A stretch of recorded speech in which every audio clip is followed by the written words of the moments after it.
Hey guys, in today's lesson video, let's talk about how to create that effortless smooth golf swing and hit the golf ball far distance without trying to kill the golf ball every single time, because wasted motion feels and looks very fast and powerful, but we want to create a very effortless golf swing, and we have to know what we have to do with our lead arm and our trail arm so we could create that really good motion. So in today's lesson video, without wasting any time, I'm going to talk about the biggest, let's say the biggest misconception about the golf swing with our left arm and the right arm for a right-handed golfer, and let's talk about what we should feel instead. So for our lead arm, the biggest mistake amateur golfers make is that when they go to the top of their backswing, they have a good amount of wrist cock. For most amateur golfers, going up to the top of the backswing, they have a good amount of wrist set and a wrist cock, but what tends to happen is that they try to lag these angles coming down, and they try to pull these angles towards the target. So a lot of amateur golfers, they have a early release scoop motion at impact, so what they try to do is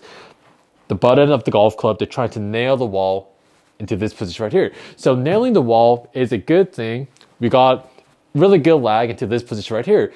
But in order for us to get rid of all of these angles towards the golf ball from this position is very unlikely. So we have to have a lot of forearm strength and a lot of grip strength as well. So what we want to do instead is that instead of trying to hold on to these angles forever, we have to learn how to uncock our wrist. Most amateur golfers think that uncocking their wrist is a cast motion, and that is true, but why do we have to uncock our wrist away from the target? How come we can't uncock our wrist towards the target? Because we have to let go of all these angles. So instead of keeping these angles forever, we have to learn how to cock and uncock coming down in the downswing. So uncocking the golf club is like honor deviation coming down.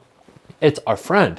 Whether we're hammering something into the ground, we have to cock and uncock for us to get the club head to work in that powerful direction that we want. So casting, yes, away from the target. If we uncock away from the target, yes, that's casting, but no one ever told us to uncock our wrist away from the target. We have to uncock our wrist towards the golf ball or towards the target, and that's what's going to allow us to swing this golf club back and through and have a very powerful release. So yes, a release is supination as well, but in today's lesson video, the release that we're going to talk about is unloading these angles. And for our right arm, what tends to happen is that for most amateur golfers, once they get into this really good throwing motion with the right arm folded from this position, they try to get their trail elbow to come all the way towards the belly button, and they're trying to pull on this handle with their right side, and their lead elbow is trying to come all the way in front back towards our body.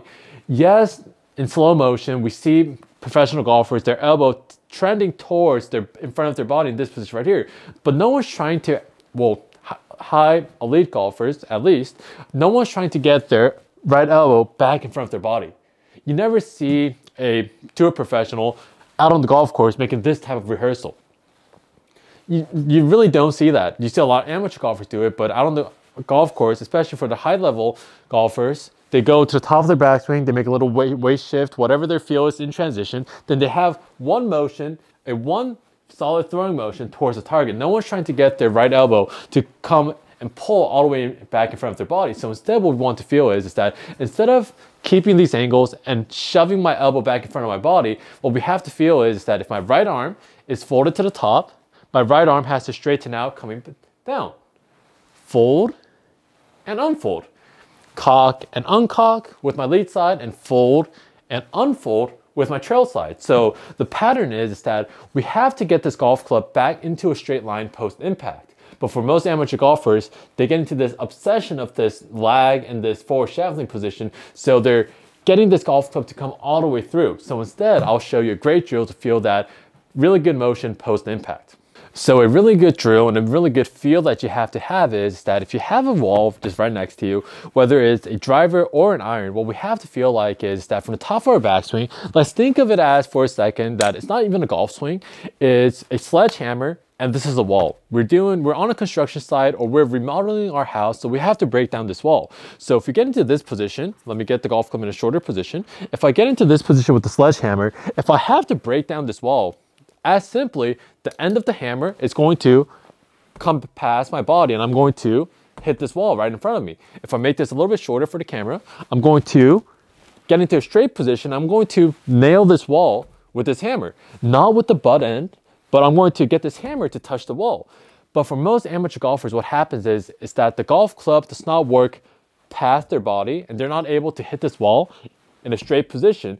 And instead what happens is that from the top of the backswing, they actually make contact with the wall into this position with their whole body rotating towards the wall. Instead, we want the golf club or the hammer to get into a relatively straight position right into the wall to break this wall very effortlessly instead of getting to the top of the backswing position and rotating your whole body into the wall. This is no power. So we want the club to get into a straight line position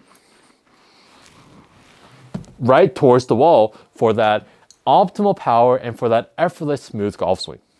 So the money move is that we don't want to get into a position where we have all these angles left towards our impact position. Post impact is our money move, and we have to get my left arm and my right arm straight post impact, and this is what's going to help us create a lot of speed and a lot of power. So the money move is butt end of the golf club. It's not going to hit the wall. Instead, the club head has to hit the wall just like a natural movement, and just like if we're going to hit the wall out in front of us like I just showed you, on a construction site, the club head has to hit the wall and not the butt end. So from that position, if I just show you another golf swing, even with a very smooth golf swing, if you just let it go and not hold on, let's see how far this golf ball goes. Just let it go, very smooth. Didn't try to kill this one, but even if I don't try to kill it, it's going around 300 yards. And that's exactly what we want out on the golf course. We're not gonna kill every golf shot, but with the correct circumstance, with the correct type of release, we're going to hit the golf ball a far distance no matter what. So even with this effortless golf swing, I literally tried to hit it around like 250 yards, but because I didn't hold on to it for dear life and I just let it go, the golf ball is going somewhere around 300 yards. So if you guys like the lesson video, please like and subscribe to help my channel grow. And for in-person or online lessons, I'll leave all the information in the description below. Thanks, guys.